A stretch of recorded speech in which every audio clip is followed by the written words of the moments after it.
So I'm just curious. Why do we have to be a part of the world? Like, if these ideas have so much significance and value and the world has relatively little to offer, are we just doing it to be of service to others? Are we doing it because we have to? Like, why couldn't we just not be a part of the world? You mean, like, why can't you just be in Rome having a good time with people? No. Like, these people form communities. Sometimes they go bad, but if the world has relatively little to offer, wouldn't that be a more ideal way of living, is just to be around people who are into these ideas and you spend your time with people who are like that?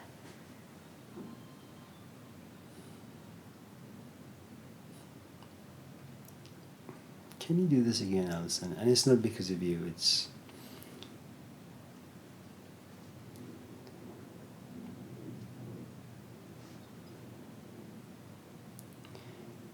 I would like to think I'm a little jet lagged, so it's going to take me some time to kind of hear things and then, being able to respond to them.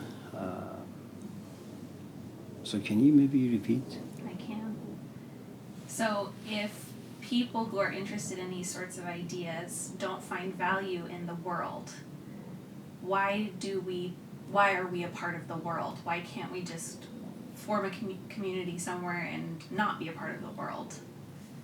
What's the value of being in these ideas and then having to go out into the world where these ideas get destroyed or tainted or...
There are a couple of things.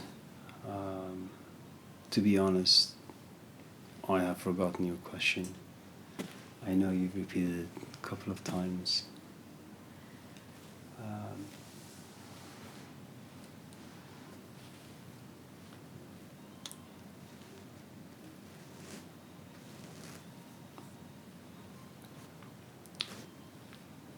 And this may be a repeat, so I apologize beforehand.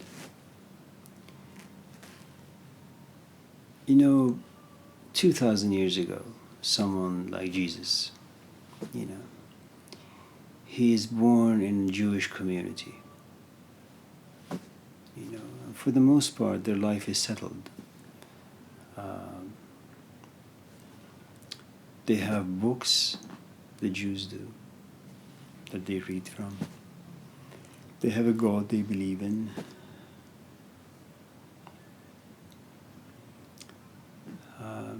Of course, there are always going to be hiccups in life, and so they had some political difficulties. But for the most part, their religion anchored them. They weren't interested in the pagan traditions. They weren't interested in Islam. They had their own little communities, and they were happy.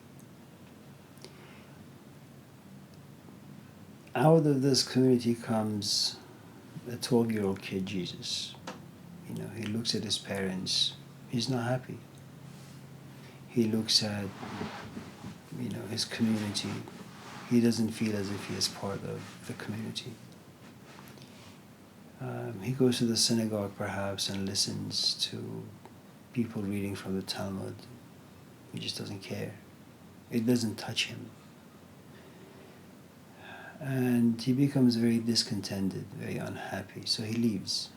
And this is 2,000 years ago. It's not like today where people kind of just have a fight. Kids, have a fight with their parents, or they're 18 and the illusion of independence and, adulthood kind of enters and they leave. It's 2,000 years ago. No one does those things. First of all, traveling is very difficult. No one has any money. Mostly it's done by foot. And so you need to really have a very strong and intense desire and passion and maybe even like internal pain that says to you, just walk away from the whole thing. It's kind of like Muhammad. He just goes into the caves every day. Why do people do that? I don't really know. The sort of virus that lives inside some people. So no one knows where he goes, but it seems that whatever he experienced from the age 12 to 30, about 18 years, it had a profound effect on him. And when he comes back, he's a changed human being, Now, you could ask, why can't Jesus just belong to the community? Why can't he just go back and not be a troublemaker? He feels as if he has a product. All of us have something to sell.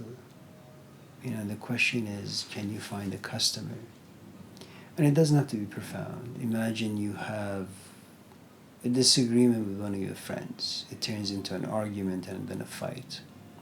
Well, that's a product. You sit and you say, okay, I'm going to call like Joanne. And you pick up the phone, you call Joanne, and you guys talk about your product for the next 5 hours. Because what happens in this case is that you find a pair of ears who's willing, who has the interest, the desire, because of your friendship, because of the history that the two of you have. She sits and she listens to your product, to your experience for 5-6 hours. It makes her feel relevant. It makes you feel relevant, visible. And so the same thing is true, I think, with Jesus.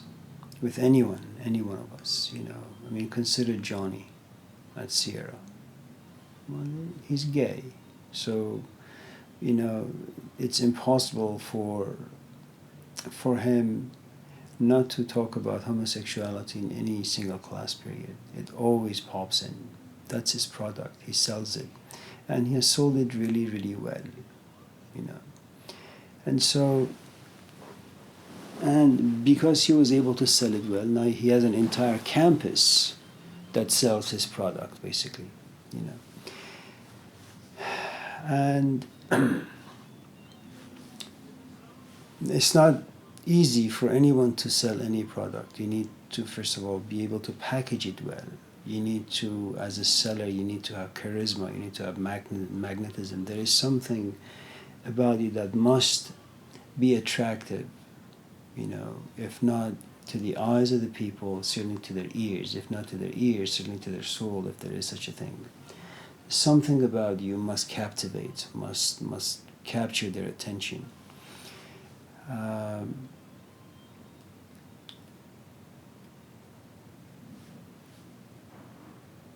I don't know why 2,000 years ago this kid didn't feel as if he belonged to his community.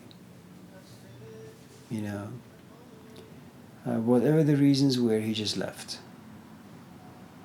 And when he comes back, he has a product. Now the question is, well, what is he going to do with it? Why can't he just live in a cave by himself and enjoy what he has? Because most of us are not that advanced. Or perhaps one could say most of us don't really have that mission. If you don't have a mission of kind of sharing your gospel with other people, maybe your mission is simply sitting in a cave in solitude somewhere in your room and just thinking and contemplating and writing. You don't need to see anyone, you don't need to talk to anyone.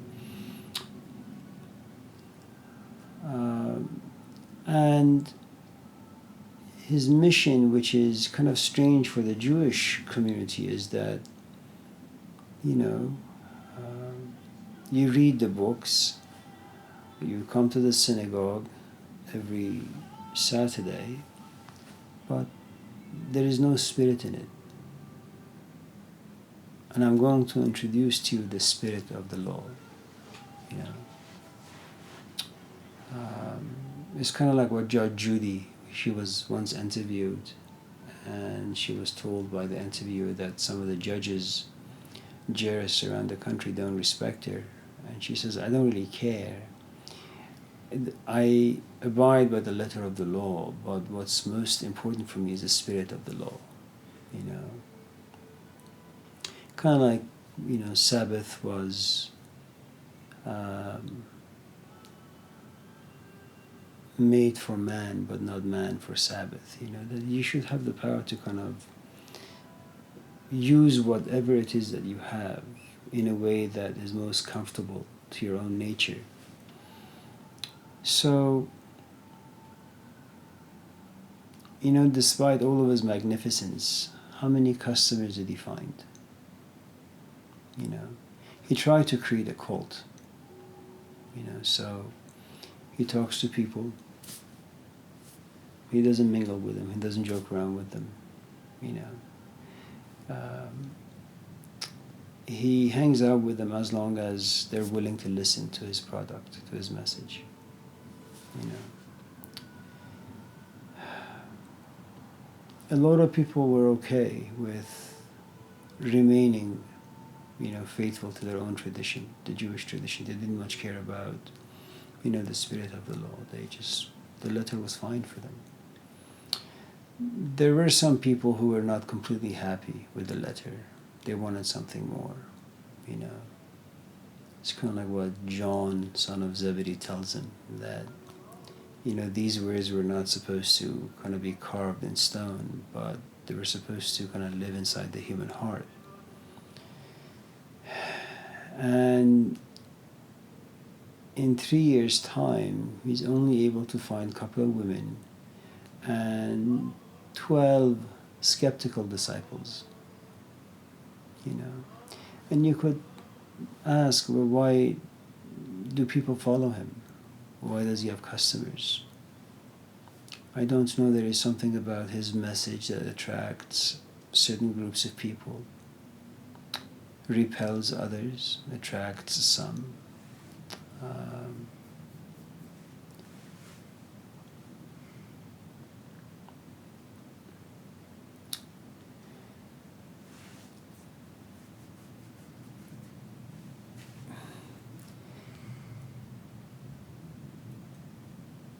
Maybe a better way of answering the question is,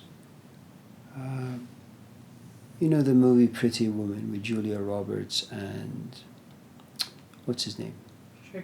Richard Gere. You know, so Julia Roberts in the movie is a prostitute. You know, I'm sure that initially, you know, this profession was very difficult. But like anything else, you know, in life, you kind of keep doing the things that you don't like, and eventually it becomes part of your life. And so she's now in the streets, and she's comfortable with who she is and what she is and what she does. She's very comfortable. And one of the principles of prostitution is have lots of customers, but make sure you don't cultivate any emotional attachment to them. And she's been very successful at that. And all of a sudden, you know, with the presence of Richard Gere and their interaction over like 4 or 5 or 10 days, she falls in love with him, you know.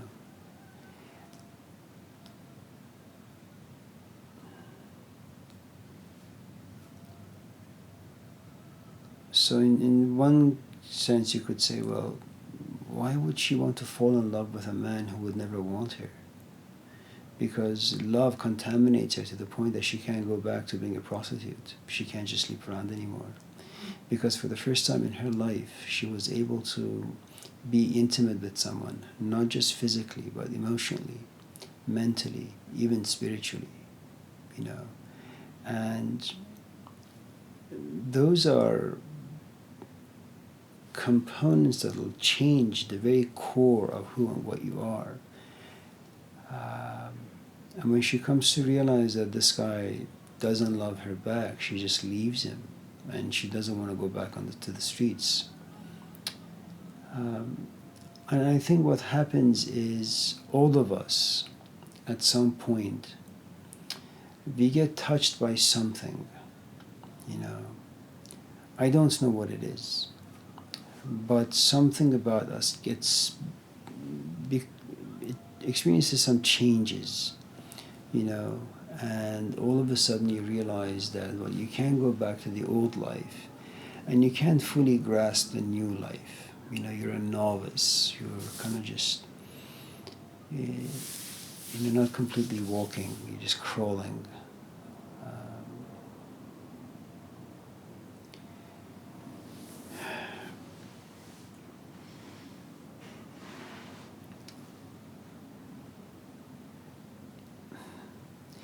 You know, I used to think that if you become really intimate with these ideas and you apply them in some shape or form to your life, you can have the best of both worlds.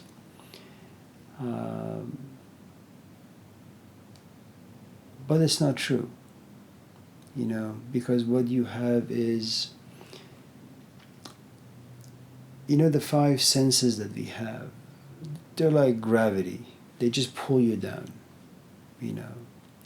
And it's very natural. You know, you're supposed to be inspired when you see someone who is physically attractive. There is no sin in that. There is no crime in that. You enjoy eating food that smells good and tastes good, you know. And because of, I think, of the five senses, very naturally you just kind of get pulled down. All of a sudden something happens to you. Maybe you read a book, maybe you watched a movie, maybe you went to a workshop, listened to someone giving a sermon or a lecture, and something about it just opens up, you know. Why that happens, how that happens, I don't really know, you know. All I know is that those are moments of inspiration, and if not protected, those moments will just fade after a while. They're not going to stay around too much. If inspiration is nourished well, then all of a sudden you realize it's not a passing thing. You now have a bona fide relationship with this inspiration. And because what happens is, the moment you have an experience that is somewhat profound and meaningful, you want more of it, and so a relationship begins to happen. You spend more time, history is created, narratives are created. Psychologically, something about you begins to change. You begin to think about the experiences more and more often, so you give it more time, and as a result you give it more nourishment, and this relationship just grows. As this relationship grows, other relationships fall apart. They fall to the wayside.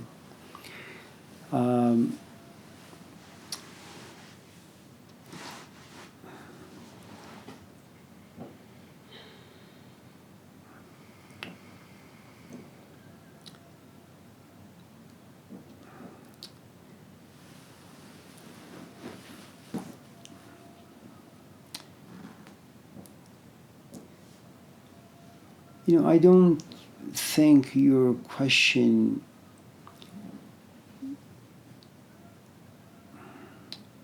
when all of us gather here, you know,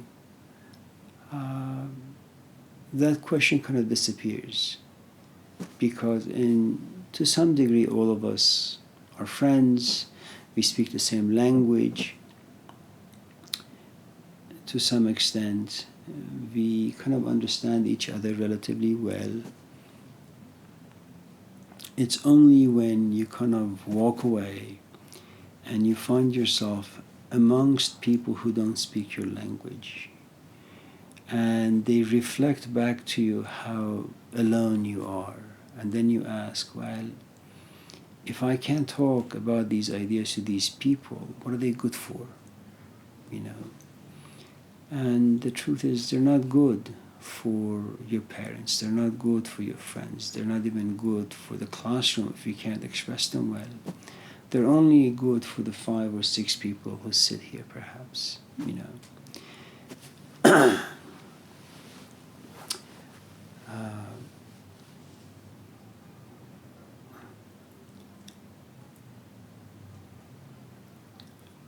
I think your relationship with the question will change in a couple of years in the following way. A college nearby will open up a position and you'll apply. And you'll get a full-time position. And then you'll be on campus. Hopefully by then it'll be all in-person classes, you know, and you'll be on campus from 9 in the morning until about 1, 2, 3 in the afternoon. And then you'll be forced to be on certain committees. So you'll be on campus from 8 in the morning till about, 5, 6 in the afternoon or evening.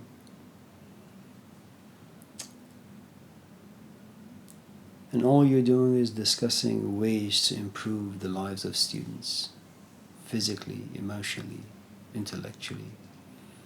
And out of that, when you walk in the classroom, in every class you'll find 1 or 2 or 3 students who become really, really interested. All of that, of course, will depend on how well you yourself understand the ideas. More importantly, how you can express these ideas in a way that becomes relevant to your audience. And then you have 1 or 2 students who are very interested in these ideas in your class number 1. 5 students who are really, really interested in class number 2. And you have to teach 5 classes. So let's just say in every class you have 2 students. All of a sudden, at the end of the first week of semester, you realize there are 10 students who want to come to your office and talk to you about this stuff all the time. Now what you have is your own little cult. You know.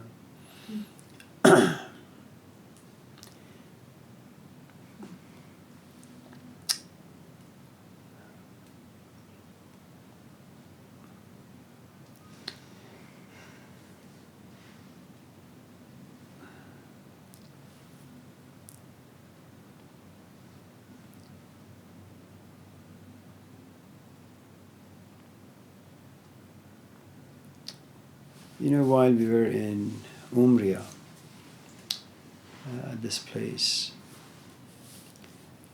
because my aunt is a journalist, she had invited her friend, who is, I think, Italian and Canadian, who's also a journalist.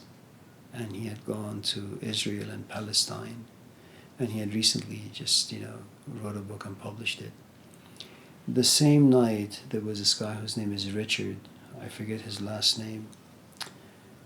He teaches at Harvard. And the owner of this place, Jean-Pierre, he left his PhD, halfway in sociology because he just really wanted to be around people. He didn't want to be around books. And so we all sat, and we had a conversation, 10 minutes here, 10 minutes there.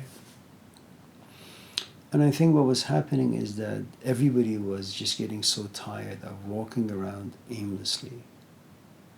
And everybody wanted to, kind of figure out how they can capture the best parts of themselves. And so Jean-Pierre, almost PhD, found his niche with Richard. Richard found his niche with Eric. Eric found his niche with my aunt Malihe.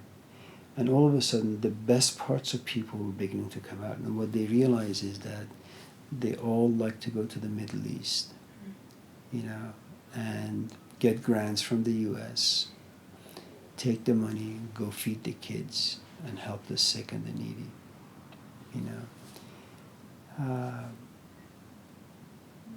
And you could ask, well, why can't they just have a good time with life?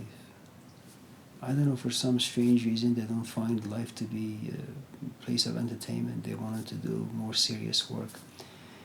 um, and the problem with, taking life seriously is that it just goes against the natural way of life, and I think that's one of the difficulties when you take the fourth way idea seriously. Remember yourself, stay awake. I mean, how can you really remember yourself when life is just pulling you into itself 24/7, and it is powerful,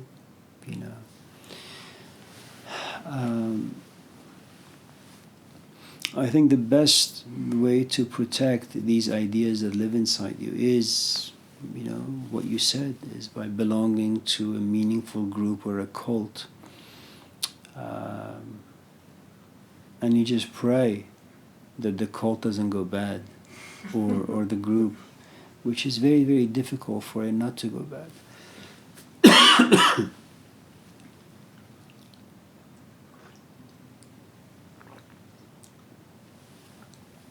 Because none of us really know what we're capable of doing when we are possessed by power.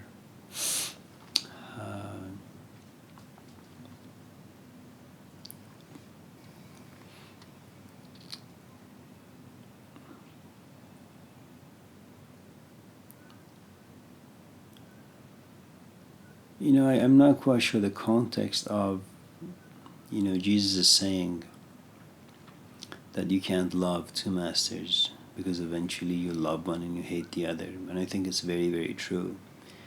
You can't enjoy the entertainments of the world at the same time be spiritual. It doesn't work.